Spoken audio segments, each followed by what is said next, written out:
Assalamualaikum warahmatullahi wabarakatuh. Salam Bapak Guru hebat. Pada video kali ini, saya melakukan aksi nyata modul 1.4 budaya positif. Pada aksi nyata ini dibagi dalam beberapa bagian. Yang pertama, diseminasi atau pengimbasan kepada teman sejawat tentang budaya positif di sekolah. Pada bagian yang kedua adalah penyelesaian kasus dengan menggunakan segitiga restitusi. Kemudian bagian yang ketiga adalah umpan balik dari guru teman sejawat yang sudah melakukan diseminasi tentang budaya positif dan umpan balik dari kepala sekolah. Dan bagian yang terakhir adalah bagian keempat, umpan balik dari siswa tentang penggunaan penyelesaian masalah dengan menggunakan segitiga restitusi. Selamat menyaksikan.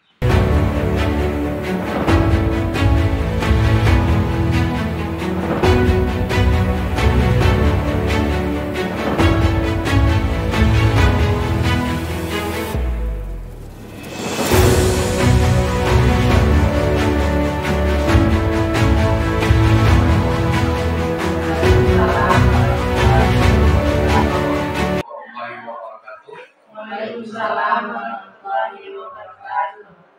Terima kasih kepada Bapak Ibu yang sudah hadir dalam kesempatan ini dalam diseminasi budaya positif sekolah yang merupakan program dari Guru Penggerak Angkatan ke-8 yang merupakan pengimbasan modul 1.4 yaitu tentang budaya positif di sekolah.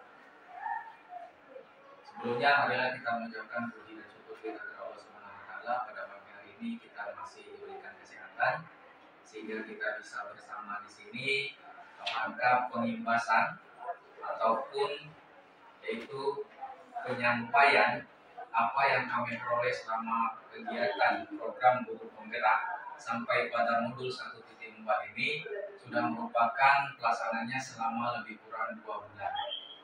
Nah, selama lebih kurang 2 bulan ini untuk kami lakukan pengimbasan yaitu modul 1.4 tentang budaya positif. Selanjutnya selawat beriring salam marilah kita hadirkan kepada junjungan kita Nabi besar Muhammad sallallahu alaihi wasallam dengan ucapan Allahumma sholli ala sayyidina Muhammad wa ala ali sayyidina Muhammad. Baik Bapak Ibu yang kami hormati, sekali lagi kami mengucapkan ribuan terima kasih atas kehadirannya.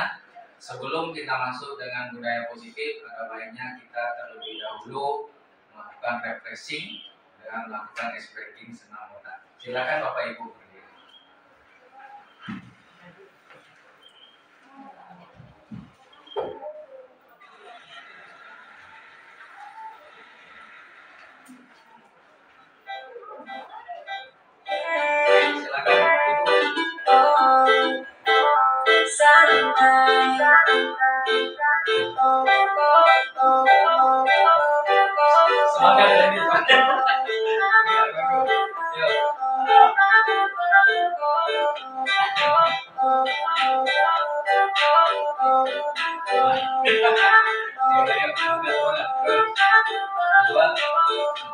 Baik, itu tadi perubahan paradigma ya sudah kita sampaikan. Lazimnya disiplin dikaitkan dengan kontrol, dalam hal ini kontrol guru dalam menghadapi murid. Nah, apa saja kontrol guru dalam menghadapi murid? Nah, beda ini. Ilusi kontrol, ilusi itu hayalan kita bahwa ilusi guru mengontrol murid yang disampaikan oleh Dr. William Blaser ini bahwa kritik dan membuat orang merasa bersalah dapat menguatkan karakter. Pernah tak kita membuat siswa merasa bersalah? Pernah. Begini contohnya, tolong ibu, tak kasihankah kalian dengan ibu? Nanti ibu dimarahi kepala sekolah loh. Pernah kan? Nah ini membuat orang merasa bersalah. Kita membuat siswa itu merasa bersalah. Oh ya kalau aku tidak tahu nanti kasihan ibu itu. Nah, ilusi bahwa semua penguatan positif, efektif dan bermanfaat. Kita niatnya baik ini yang sampaikan tadi menghukum siswa yang terlambat. Apakah ini yang penguatan positif, efektif tadi? Tidak, belum. Ya, kemudian ilusi bahwa orang dewasa memiliki hak memaksa. Ini kan ceritanya. Kita gurunya memaksa siswa Nah, pernahkah kita menjumpai siswa yang sering terlambat, besok terlambat lagi? Besok terlambat lagi. Ini kan tidak, pemantauan positifnya tidak efektif dan tidak bermanfaat artinya. Artinya apa? Kita harus mencari solusi lain. Ya. Nah, ini yang ilusi tadi, yang paradigma teori kontrol. Nah, bisakah kita mengontrol seseorang? Contoh kita sini, stimulus responnya dengan teori kontrolnya. Kita mencoba mengubah orang agar berpandangan sama dengan kita. Kita nih berpikir nih, Bu Krisna dengan saya harus memiliki pandangan yang sama. Artinya, kalau kita kategorikan di dalam ruangan ini, kita distimulus responnya memiliki pandangan yang sama. Kalau teori kontrolnya, kita berusaha memahami pandangan orang lain tentang dunia. Kenapa? Saya tidak bisa memaksa Bu Krisna sesuai dengan saya. Karena di teori kontrol, memahami pandangan, artinya saya harus memahami Bapak Ibu. Pak Adi, Bu Reni, Bu Dian, saya harus memahami itu. Tidak bisa ya Bapak Ibu, saya ajak harus ikut apa kata saya. Itu yang diperlama itu. Perilaku buruk dilihat sebagai suatu kesalahan. Semua perilaku memiliki tujuan. Contoh, ini contoh kasusnya misalnya begini. Ya. Siswa memakan bekal temannya. Buruk ya. Kalau teori di sini, ya, kita harus mengetahui dulu. Nanti di akhir ada saya sampaikan apa tujuannya seperti itu. Teori kontrol di sini. Apakah itu nanti jelek dia? Belum tentu. Kita berpikir nih, kamu makan bekal temanmu sampai seharian dia kita omeli, kita marahi, tapi kita tidak pernah menanyakan tujuannya mengapa. Ini yang kedua. Orang lain bisa mengontrol saya, Pak Adi bisa mengontrol saya, Pak Adi bisa mengontrol saya. Hanya Anda yang bisa mengontrol diri saya sendiri. Artinya apa? Orang lain bisa mengontrol. Bu Reni bisa mengontrol Pak Adi, kemudian bisa mengontrol Pak Arifin misalnya. Tapi yang mengontrol diri kita sendiri itu adalah diri kita sendiri. Hanya Anda yang bisa mengontrol diri Anda. Ya. Saya mau bubur apa? Tidak peduli dengan orang lain. Nah ini. Saya bisa mengontrol orang lain, tapi saya tidak bisa mengontrol.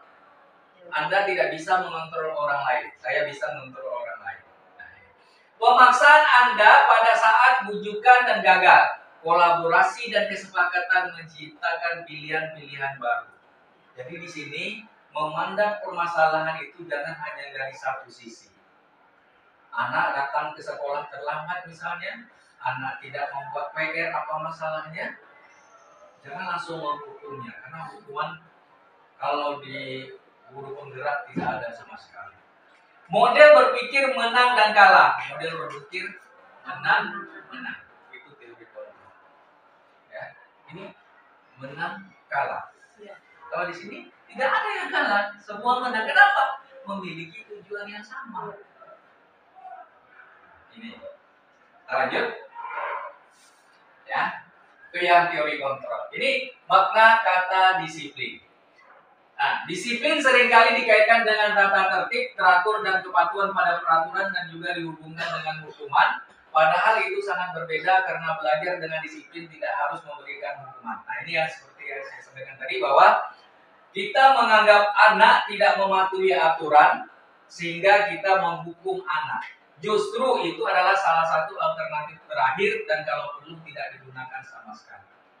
Nah, jadi yang kita lakukan selama ini ada teori kontrol guru itu penghukum, pembuat rasa bersalah, pemantau, kemudian lagi teman, kemudian lagi satu lagi adalah manajer.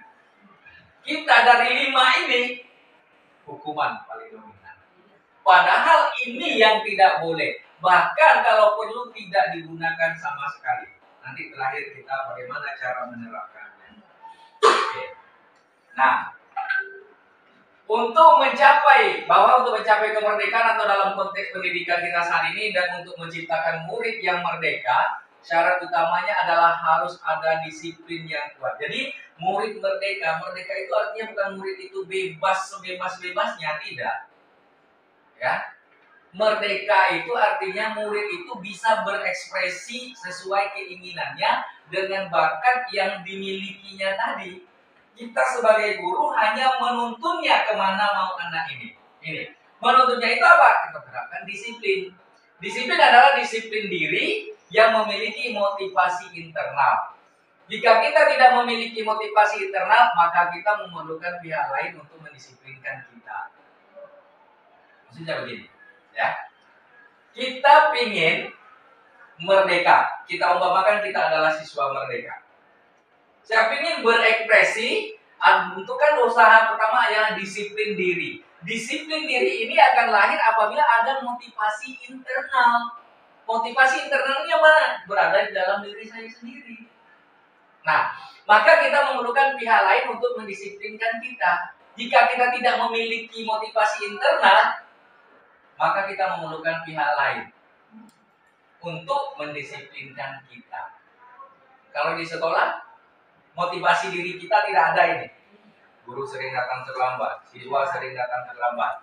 Sudah diingatkan, sudah disampaikan. Motivasi internal tidak ada. Artinya apa? Ada orang lain yang untuk mendisiplinkan kita. Harus ada. Kalau ada sudah muncul dalam diri kita motivasi internal, berarti tidak perlu lagi. Kenapa? Kita sudah memiliki aturan. Dari aturan tadi apa? Kita merasa merdeka. Nah, ini motivasi internal ini yang harus kita munculkan dalam diri kita.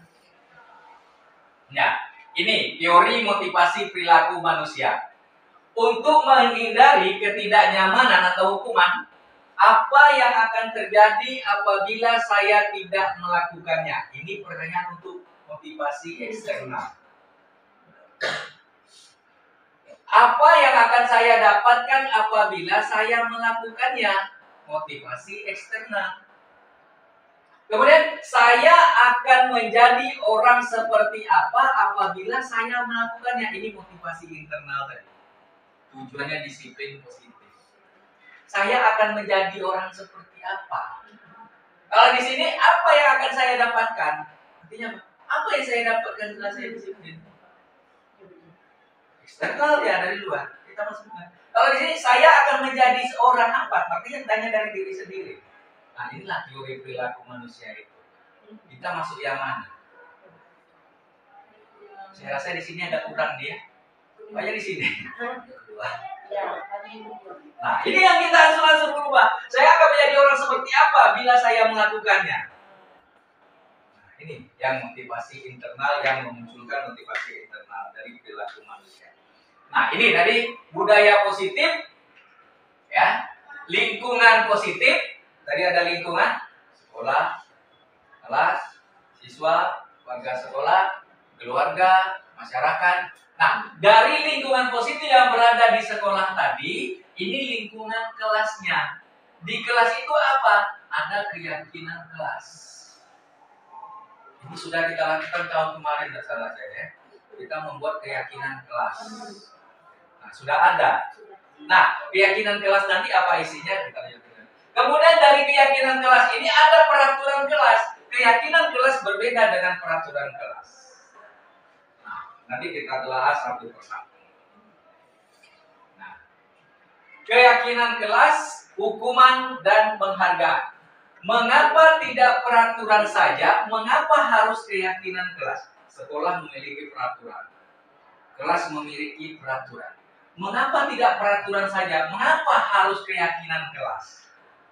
Nah, yang pertama, mengapa kita memiliki peraturan harus menggunakan helm bila mengendarai kendaraan roda 2? Kira-kira keselamatan, ya kan? Yang kedua, mengapa kita memiliki peraturan harus datang tepat waktu pada saat kita mengikuti pelatihan atau saat datang ke sekolah? Mengapa kita harus datang tepat waktu seperti itu? Ya. Nah, keyakinan kelas tadi untuk mendukung motivasi intrinsik kembali ke nilai keyakinan lebih menggerakkan seorang dibandingkan mengikuti serangkaian peraturan.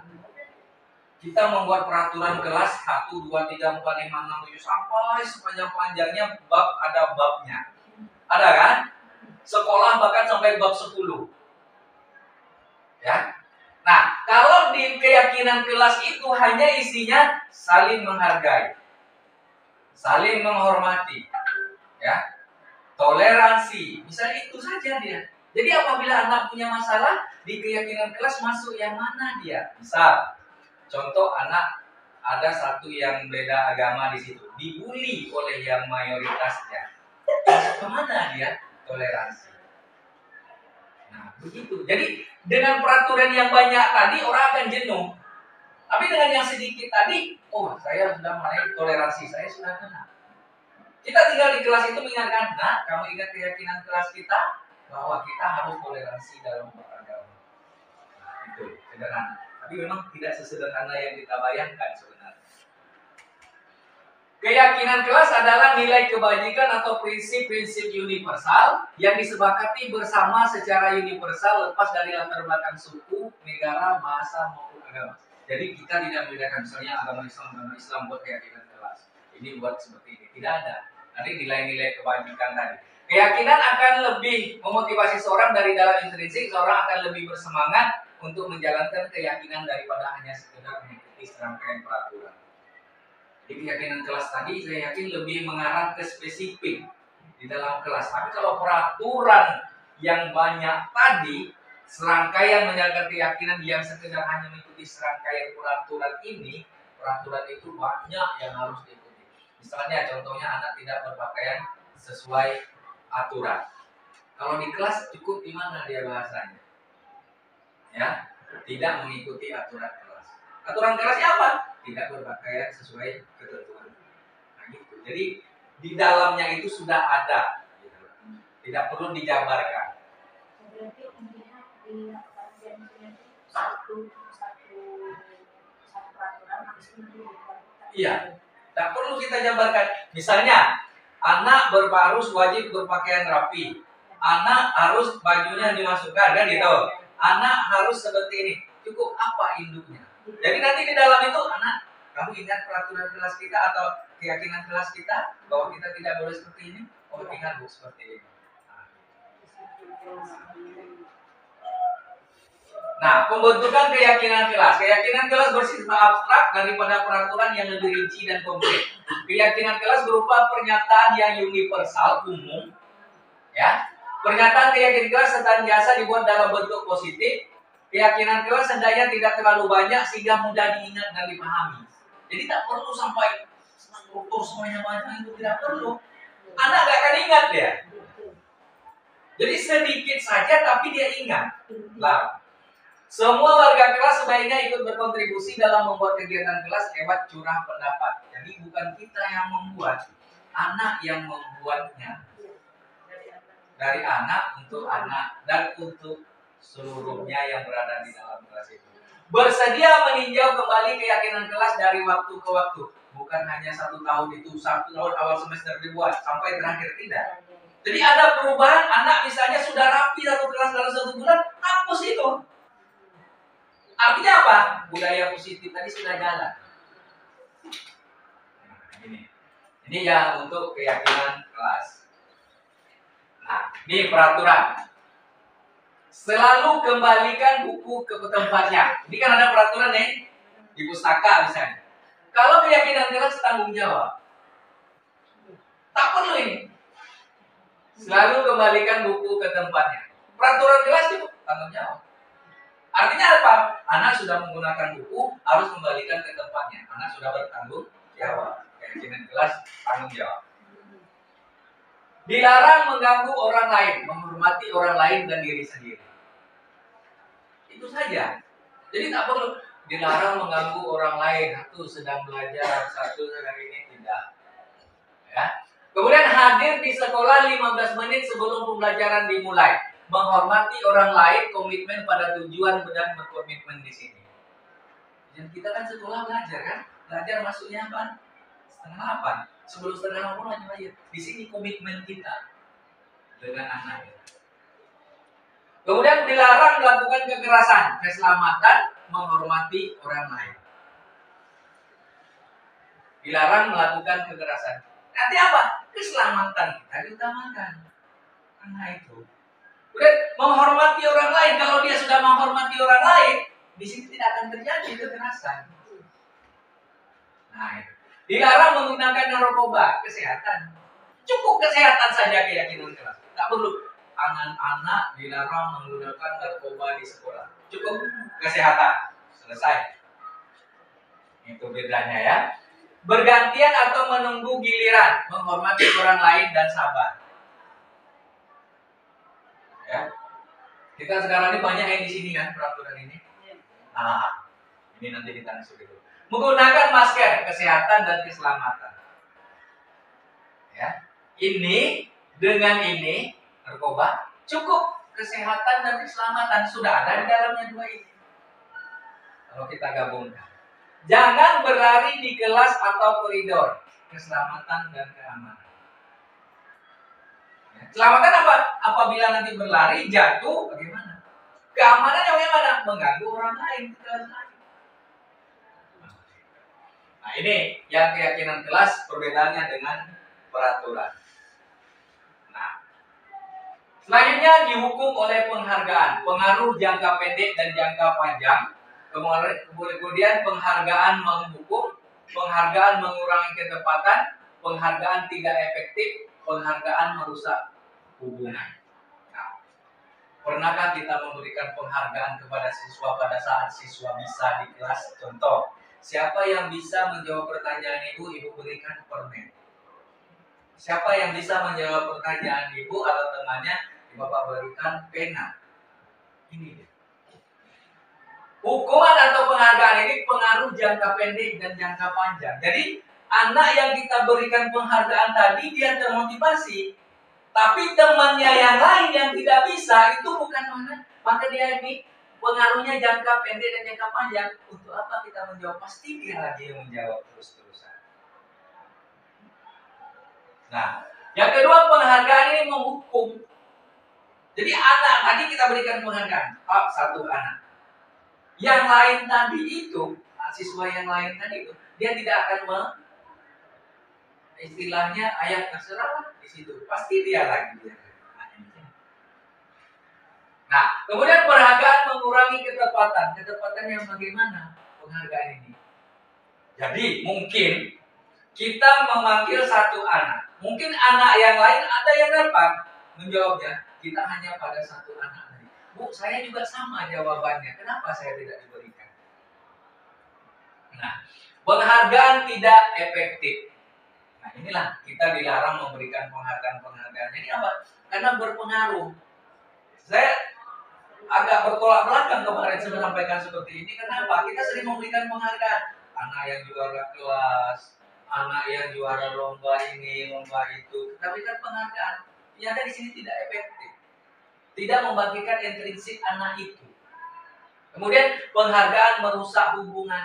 Jika anak sudah dapat penghargaan, dia akan melambaikan penghargaan dengan bangganya dan membawanya, hubungan dengan temannya akan rusak. Ini, ya. Jadi merusak hubungan sesama anak itu sendiri. Itu yang hukum dan penghargaan. Nah, ini perbedaan hukuman dan konsekuensi. Yang mana kita harusnya arahnya ke sini? Konsekuensi. Ya. Sesuatu yang menyakitkan harus terjadi hukuman, sesuatu harus terjadi konsekuensinya. Contohnya begini ya, contoh kecilnya. Anak menumpahkan gelas berisi air di meja. Ini contoh kecil dari sini. Hukumankah atau konsekuensi? Kita menyuruh anak membersihkan meja tadi dari air yang berjajar. Hukuman atau konsekuensi? Konsekuensi. Kenapa? Kalau hukuman dia gelas tadi berairnya tumpah, apa hukuman anak ini? Suruh seperti ini, suruh seperti ini, suruh seperti ini. Tapi kalau konsekuensi dia apa? Belajar dari kesalahan tadi. Kita suruh bersihkan sendiri. Artinya anak di sini menyelesaikan masalahnya dengan sendiri. Nah, kalau hukuman jadi dia kurang baik. Ya, itu bedanya konsekuensi. Nah, contoh tindakan buruk. Ya. Nih banyak hukuman, ada 2 konsekuensi. Hukuman lari mengelilingi lapangan basket, murid diminta post up, menggantikan kertas tugas yang telah dicoret-coret. Ini konsekuensi. Ini sering kita lakukan. Ya, sering. Hukuman. Di bawah hukuman, murid disuruh untuk mengenakan sepatu sehari di sekolah karena tidak mengenakan sepatu hitam. Lari mengelilingi lapangan basket 2 kali karena terlambat 10 menit pelajaran PJOK. Konsekuensi. Kenapa? Karena dia pelajaran PJOK. Kalau di sini tadi lari mengelilingi lapangan basket 2 kali karena terlambat hadir ke sekolah. Hukuman. Karena terlambatnya hadir ke sekolah. Ya, sekali. Kalau kita kan yang ada di guru produktif, seandainya terjadi ke siswa tadi agar menjadi konsekuensi bukan hukuman, berarti harus mengarah ke materi, gitu kan? Ya. Sampai PJOK harus diarahkan ke PJOK. Ya, ke materi ya. Contohnya begini, kita menyuruh anak membawa cangkul, tetapi anak tidak membawa cangkul. Apa yang kita lakukan? Menurut Pak Adi gimana? Mau hukuman kah? Atau konsekuensi? Kalau hukuman apa dia? Anak mungkin harus pulang karena tidak lengkap. Kalau konsekuensi gimana?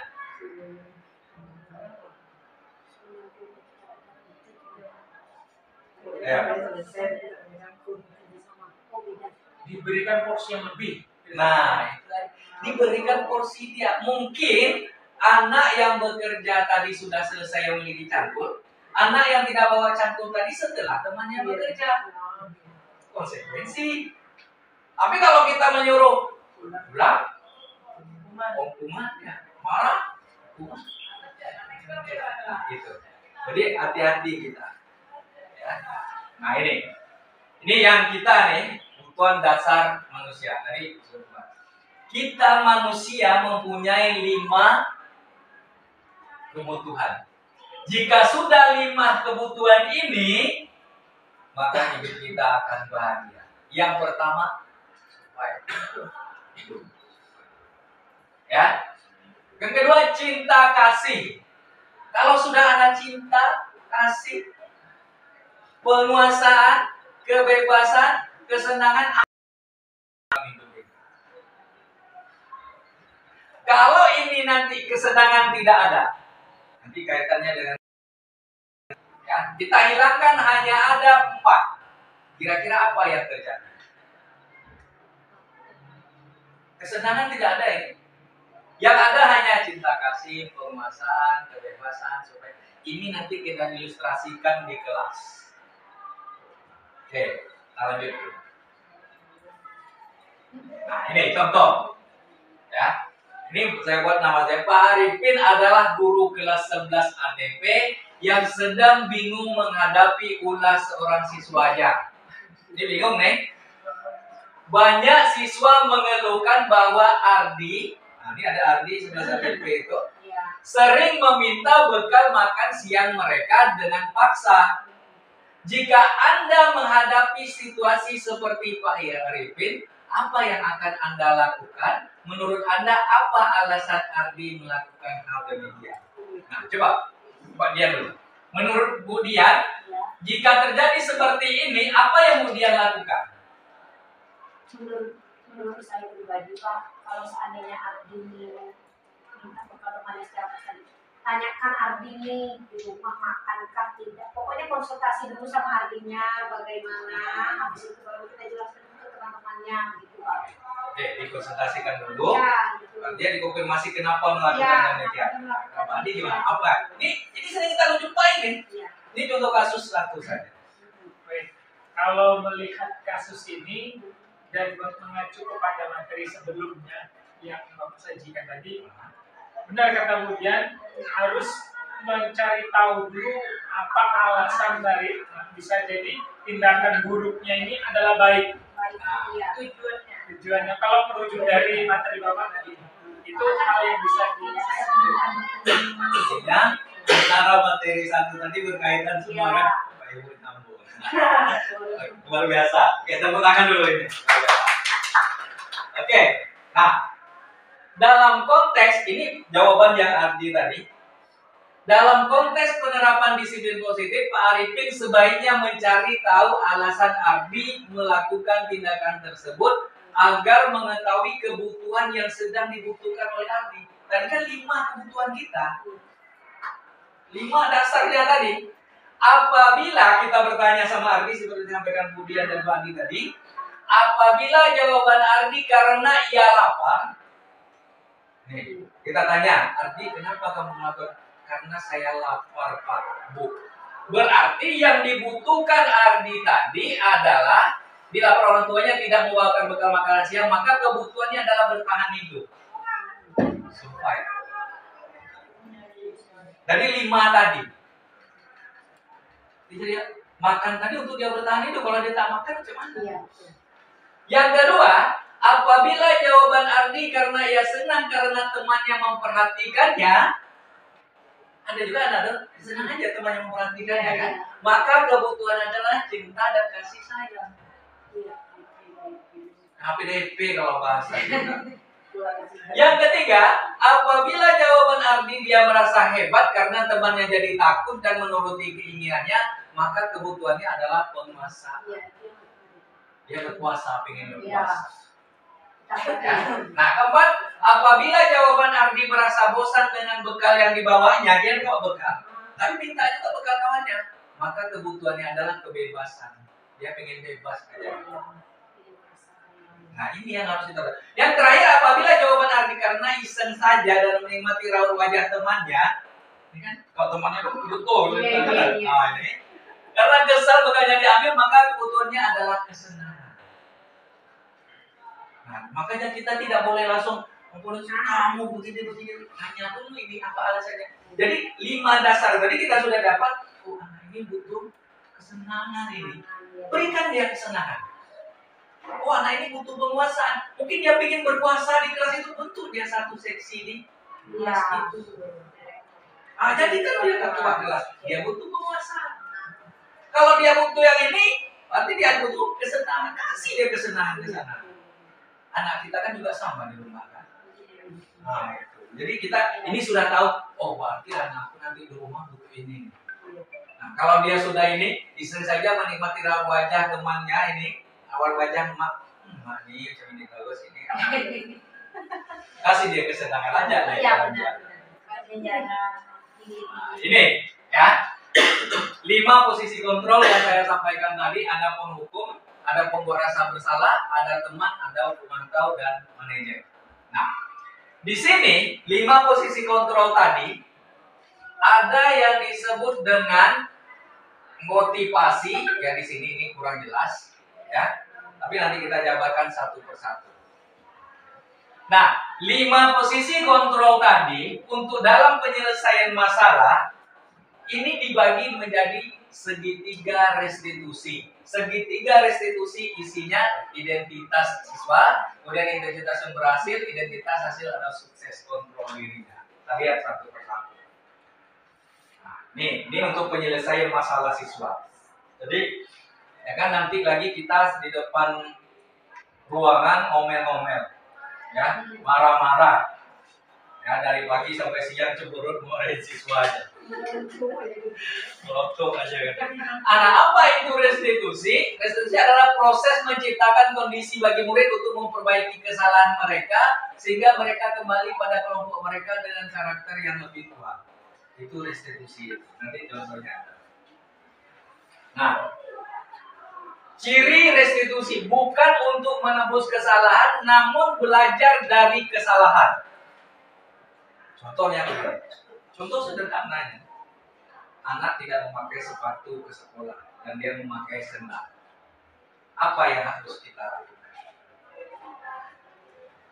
Nah, kemudian memperbaiki hubungan. Kemudian tawaran bukan paksaan. Kita melakukan penawaran dengan anak, bukan memaksa. Pokoknya kamu harus beli sepatu itu. Paksaan. Ya. Restitusi menuntut untuk melihat ke dalam diri. Anak itu ditanya, kenapa tidak memakai sepatu? Kok pakai sendal? Pasti ada alasannya. Ya. Kita tidak terima, pokoknya ke sekolah itu harus pakai sepatu. Apapun alasannya, kalau ada jalan ke rumah itu wajib. Ya kan? Banyak masalah. Mungkin juga sepatunya yang sudah tidak layak dipakai. Ya. Kemudian restitusi fokus pada karakter bukan tindakan. Restitusi fokus pada solusi. Kemudian restitusi mengalihkan murid yang bersalah pada pokoknya. Jadi murid yang bersalah tadi, ya, jangan kita usahakan, intinya jangan mempermalukan murid dengan hukuman. Dia akan ingat seumur hidup. Contoh kecilnya begini. Bahkan di CGP itu saya sampaikan, Pak, saya pernah menampar murid. Sampai dia bilang, Pak, saya masih ingat tamparan Bapak. Sudah 7 tahun yang lalu. Dia sudah berhasil. Mungkin kalau tidak ada tamparan Bapak waktu itu, saya tidak akan pakai dinas ini. Artinya apa? Kita lakukan positif ini. Tapi dia ingat yang itunya. Yang namparnya. Bukan ingat waktu saya belajar dengan Bapak seperti ini. Tidak. Tapi dia ingat tamparannya itu. Nah, ini yang harus kita hilangkan. Ya. Jadi murid itu mengingat kita dengan yang baiknya. Nah, ini segitiga. Tapi kenapa ya sesuatu lebih banyak ingat ke jeleknya, itu bagaimana solusinya? Nah, ini yang kita cari. Nah, jadi pertanyaan dunia. Nah, dari segitiga restitusi tadi, anak punya masalah, inilah pertanyaannya.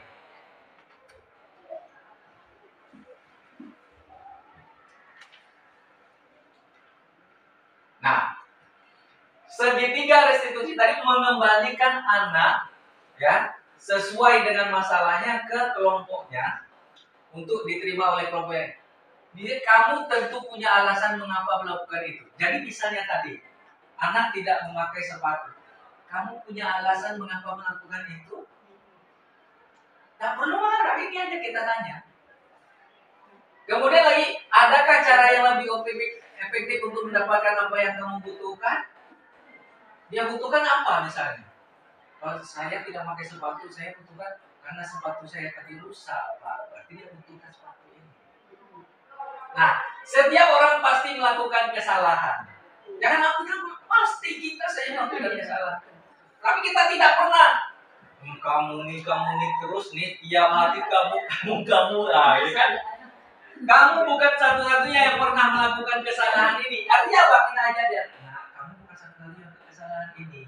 Banyak loh orang lain yang juga salah. Tapi kamu punya alasan kan untuk itu? Ya, karena kamu cerita itu. Jadi kalau orang BK tahu nih, kamu ingin menjadi orang seperti apa, nilai apa yang telah kita sepakati. Ini kesepakatan kelas tadi. Nah ini, kamu ingin menjadi orang seperti apa? Saya ingin menjadi orang yang seperti ini, Pak. Ini, Pak. Kalau kamu melakukan seperti itu, tentu tidak akan bisa. Ini bahasa yang halus nih. Menyelesaikan masalah. Kalau kita takut, lembut. Ya, nah ini segitiga restitusi. Nah, dari segitiga restitusi tadi, ini menanyakan keyakinan dan terakhir. Boleh menanyakan keyakinan dulu, boleh validasi tindakan, boleh menstabilkan. Artinya di dua pertanyaan ini, kita menstabilkan anak. Stabil ya. Setiap orang pasti punya masalah. Kamu bukan satu-satunya, banyak yang lain. Nah, di sini tidak mulai validasi tindakan yang salah tadi. Adakah cara yang lebih efektif untuk mendapatkan yang kamu butuhkan? Tadi kebutuhan ada 5. Nah, kemudian kamu tentu punya alasan itu.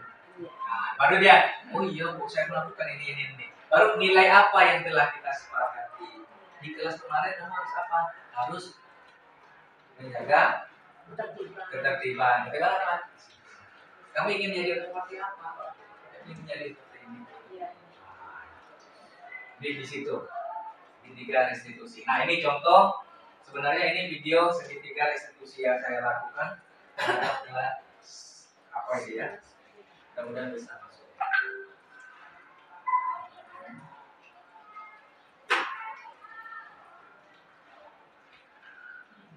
Ini kelas 11 nanti.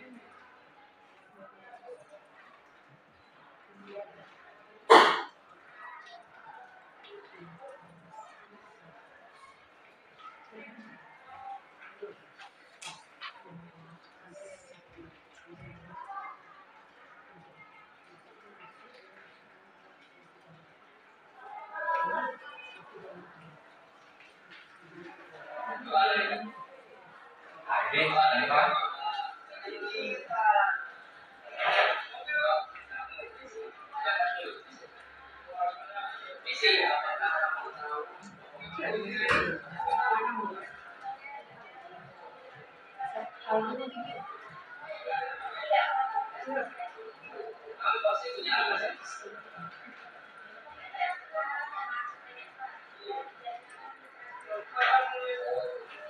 Apakah dengan keyakinan kelas kita? Juga dengan keyakinan kelas.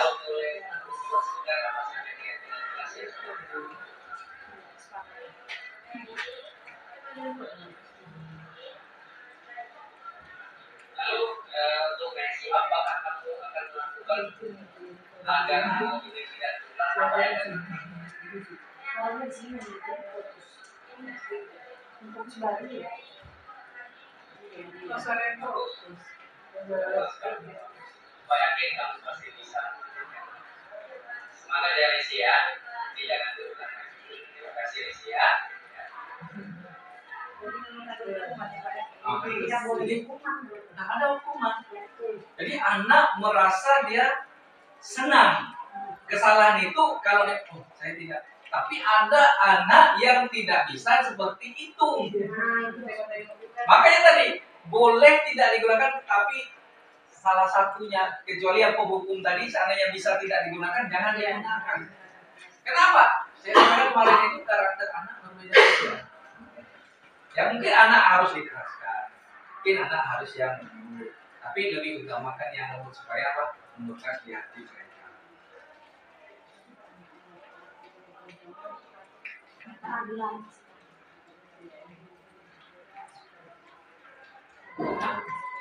Oke, Bapak Ibu mungkin sudah selesai sampai di situ diseminasi budaya positif. Jika ada pertanyaan silakan. Nah, silakan. Bagaimana caranya kita supaya berjalan budaya positif di sekolah? Bagaimana caranya kita menerapkannya di sekolah? Kemudian apa saja apa yang harus kita lakukan untuk tercapainya budaya positif? Oke, pertanyaan yang bagus nih dari Bu Risna. Upload dulu Bu Risna ya. Baik, yang pertama tadi budaya positif akan tercapai apabila lingkungan yang positif. Lingkungan dulu. Ya. Kemudian lagi adanya keyakinan kelas. Peraturan kelas semuanya. Semuanya ini harus didukung oleh sekolah. Faktor pendukungnya apa? Kita yang berada di sekolah. Saya sampaikan ini ke 6 orang, yang lainnya belum. Kita sampaikan yang di sini belum tentu mereka terima karena hanya sebagian. Nah, artinya apa? Ada kolaborasi. Bapak Ibu sudah sampaikan di sini, saya sampaikan. Nanti sampaikan ini ke teman selanjutnya. Jadi begitu kita mulai penerapan budaya disiplin, mereka sudah paham apa budaya disiplinnya. Kemudian penanganan kasus anak sudah paham. Nah, jadi ada koneksi antara seluruh guru, sosialisasi ke siswa, ya, dan penyampaian kesepakatan seluruh siswa, kepala sekolah, guru, wakil kepala sekolah, kepala program, menaikkan SMK, seluruhnya harus berkaitan. Tidak bisa kita merubah orang lain kalau kita tidak merubah diri kita dulu. Kita rubah diri kita dulu. Kalau kita menunggu, tunggu aja lah Pak Arifin merubah. Tidak bisa. Ya. Setelah belajar ini, Bapak Ibu saya harapkan minimal dari 100 yang saya sampaikan, 60 dapat itu sudah bagus. Apalagi kalau sudah bisa kita terapkan semua, saya yakin sekolah kita menjadi yang terbaik. Yakin. Jadi penerapan itu harus menginclude seluruhnya warga sekolah yang ada di sekolah, bukan hanya individu. Kalau hanya saya yang merubah, uang malam tidak akan bisa. Tapi saya bisa merubah diri saya, belum tentu bisa merubah diri Bapak Ibu. Yang bisa merubah diri Bapak Ibu itu adalah Bapak Ibu sendiri. Saya hanya bisa mengubah Bapak Ibu dengan eksternalnya saja. Oke, guys, lagi. hambatan untuk supaya kita ada budaya positif itu contohnya lingkungan. Pertama guru itu juga penting. Ini misalnya kalau bagaimana cara kita misalnya nih kan 100%, kalau 40% yang tadi ya berubah diri sendiri. Ada masalah mungkin antara guru dengan guru. Bagaimana cara kita mengatasinya? Apakah sama dengan siswa kita istilahnya merubah diri sendiri dan istilahnya seperti apa gitu. Nah, oke. Bisa sama-sama. Jadi begini, ya, budaya positif tadi, budaya guru itu saya katakan kalau dia berada di depan, ya, dicontoh, ditunggu dan ditunggu. Nah, itu artinya ya. Nah, jadi kalau permasalahan itu, misalnya nih, kalau misalnya 10, anggaplah kita sekolah ini 40 guru. Yang bermasalah 1, maka yang 1 tidak akan berpengaruh. Kalau 1. Kenapa? Kita sudah merubah diri 39. Jadi yang 1 tadi dia akan tersingkir sendiri. Tak perlu kita, ibu harus begini. Tidak. Nah itu, jadi kalau misalnya setengahnya, ya, dari 40 tadi, 20 yang mau berubah, 20 yang tidak, maka yang 20 ini terus saja lanjut. Maka nanti akan kelihatan perbedaannya. Dia akan ikut perlahan-lahan. Dia akan ngomel di belakang, tapi dia akan ikut. Ini ada kejadiannya, ini ada ditantang loh misalnya kan, kalau kita kan istilahnya seperti hubungan dengan apa tadi, misalnya sepatunya, sekali diambil sepatunya, saya nggak boleh, jadi bisa menjadi kayak mana tuh, jadi anak itu bingung mana yang itu kan, ada tuh kalau tiket, nggak salah ya, maksudnya yang satu, dah makan aja, kan, basah, yang satu disuruh ambil kan, ditangkap, kalau saya nggak boleh gitu kan, besok kasih SP1 lah dulu, besok dia bawa lagi anak, pakai lagi. Yang satu langsung ngambil kaki ayam anaknya, jadi anaknya jadi macam mana gitu, kita apakah seperti kita ke siswa, kita lembut, sambil panggil, kita lembut-lembutan. Oke, baik, terima kasih Bu. Nah, jadi begini, ya. Memang di beberapa sekolah seperti itu, termasuk mungkin kita di sini. Iya. Ya. Berbeda pendapat. Nah, jadi kita memang terjadi perbedaan pendapat. Kenapa? Itu yang saya sampaikan tadi. Bapak Ibu paham yang saya sampaikan, tapi kawan-kawannya di sana belum tentu. Nah, jadi artinya kita harus membuat kesepakatan bersama. Tupoksinya ada. Misalnya, kalau kasusnya seperti ini, ke siapa dia? Kita kalau sudah diberikan itu, kita yang ambil alih. Nah ini, jadi artinya membuat kesepakatan kelas, membuat peraturan sekolah, itu harus disosialisasikan ke anak, ke siswa, ke guru, ke teman sejawat, dan diketahui oleh komite sekolah. Nah itu, jadi sementara kita ini hanya misalnya membuat peraturan itu hanya kesiswaan, guru tidak tahu itu. Ya, peraturan sekolah tidak boleh mengambil sepatu siswa, sementara guru mengambil sepatu siswa. Nah, ini kan bertentangan. Kenapa? Mungkin saja sosialisasi tidak sampai. Nah, inilah nanti seandainya budaya positif ini kita terapkan, maka sosialisasi atau kerjasama antara guru, antara siswa, kemudian stakeholdernya seperti kepala sekolah, wakil kepala sekolah, seluruhnya terlibat. Oke, mungkin baik di situ, Pak Aldi, cukup. Demikian Bapak Ibu, terima kasih sekali lagi saya ucapkan kepada Bapak Ibu yang sudah mengikuti diseminasi. Mudah-mudahan apa yang saya sampaikan di hari ini bermanfaat bagi kita semua dan bisa kita terapkan di sekolah kita ini.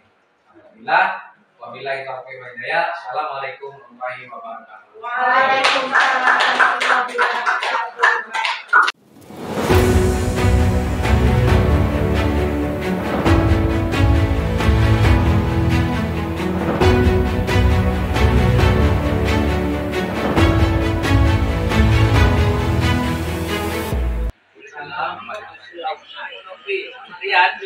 Silakan masuk.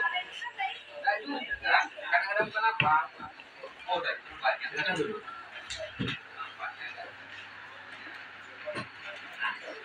Kalian berdua tahu nggak kenapa Bapak panggil ke sini? Apa? Kenapa Bapak panggil ke sini? Kamu, Rian, Juga di dalam kelas, Pak. tidur dalam kelas sama. Nah, kenapa kamu tidur di dalam kelas? Karena saya kadang, Pak. Nah, apa yang kamu katakan?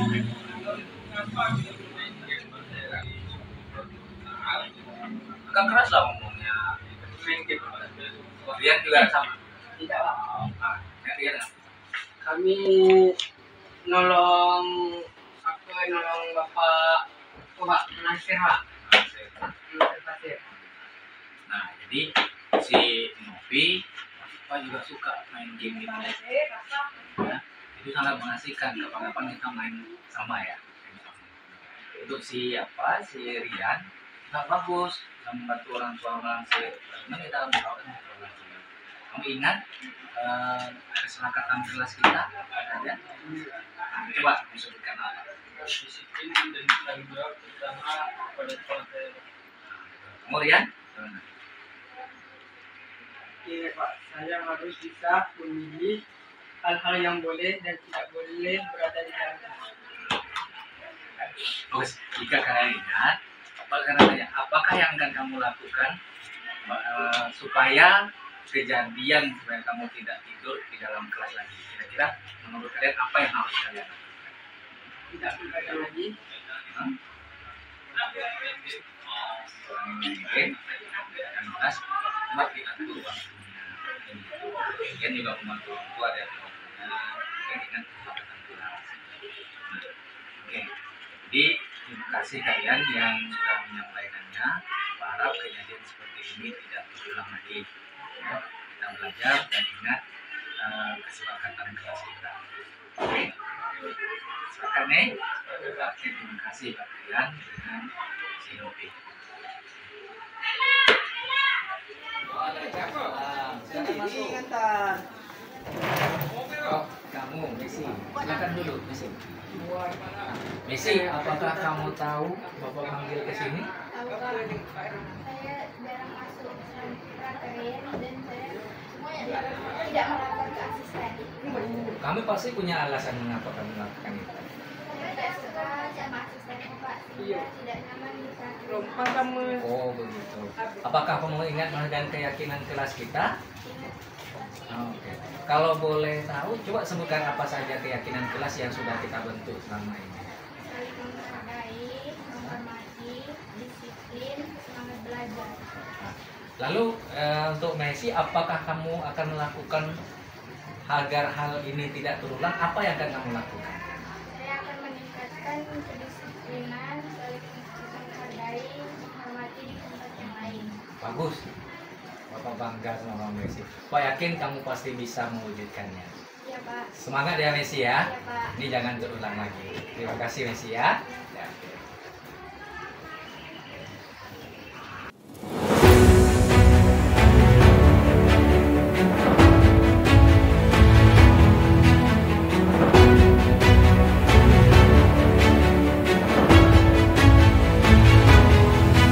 Assalamualaikum warahmatullahi wabarakatuh. Saya Dian Februari, guru SMK 1 Kuala Cenaku. Setelah mendengarkan materi dari Pak Arifin tentang budaya positif, saya mengerti untuk mengajari anak-anak tentang budaya positif yang sudah ada di sekolah. Kita dapat materi ini, ternyata kita selama ini sudah menerapkan yang namanya budaya positif. Nah, kemudian untuk selanjutnya, setelah mendapatkan materi ini, kita akan mengembangkan kepada anak-anak apa saja budaya positif dan tidak boleh menghukum anak dan memberikan sanksi-sanksi yang biasanya kita laksanakan di sekolah, maka itu tidak boleh diterapkan lagi setelah mendengarkannya. Sekian, terima kasih.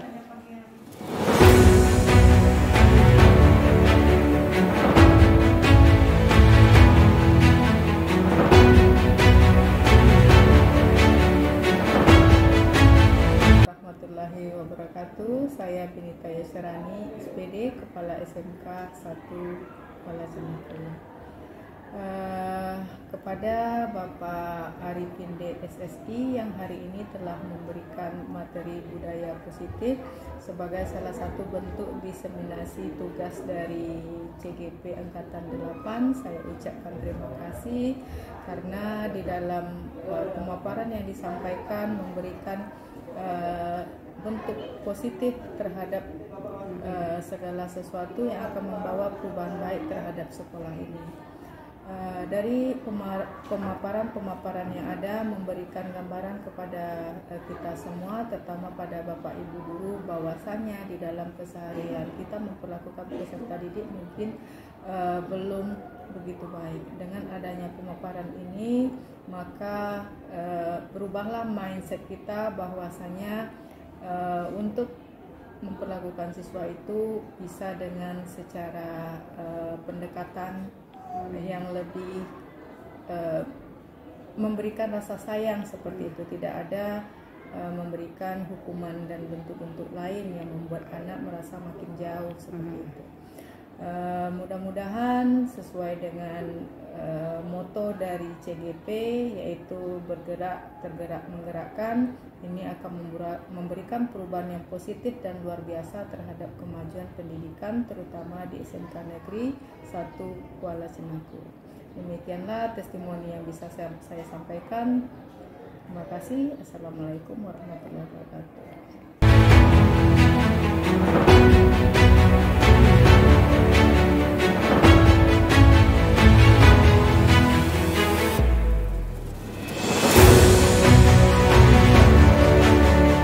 Assalamualaikum warahmatullahi wabarakatuh. Nama saya Novi Argianto, saya dari kelas ATP.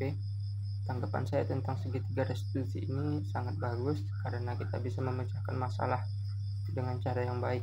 Dalam kasus saya sering tidur di kelas. Dengan adanya sistem segitiga restitusi ini, saya bisa menemukan pemecahan masalah saya dengan cara mengurangi bermain game hingga larut malam dan memperbaiki pola tidur saya. Sekian dari saya, terima kasih. Wassalamualaikum warahmatullahi wabarakatuh. Salam bahagia Bapak dan Ibu guru hebat. Dari kegiatan diseminasi pengimbasan modul 1.4 budaya positif, didapatkan bahwa guru sangat antusias mendengarkan dan memahami pemaparan yang saya sampaikan dan berusaha untuk menindaklanjuti apa yang dari materi yang disampaikan. Guru dan sekolah bersepakat untuk mengimplementasikan budaya positif sekolah kepada siswa, kepada guru, dan seluruh warga sekolah agar budaya positif sekolah terus dikembangkan. Untuk penyelesaian kasus dengan menggunakan segitiga restitusi, siswa merasa bahagia, tidak tertekan dalam penyelesaian kasus yang disesuaikan dengan kasusnya sendiri.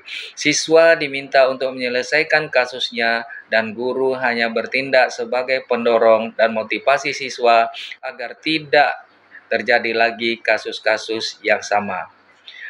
Demikian tadi video aksi nyata modul 1.4 budaya positif. Kepada Bapak dan Ibu guru, saya mengharapkan kritik dan sarannya untuk video aksi nyata ini. Hal ini berguna bagi saya untuk perbaikan video pada tugas calon guru penggerak Angkatan 8 selanjutnya. Saya sangat mengharapkan semoga video ini memberikan manfaat dan menjadi inspirasi untuk teman-teman guru semua dalam melaksanakan tugasnya. Salam Bapak dan Ibu guru hebat.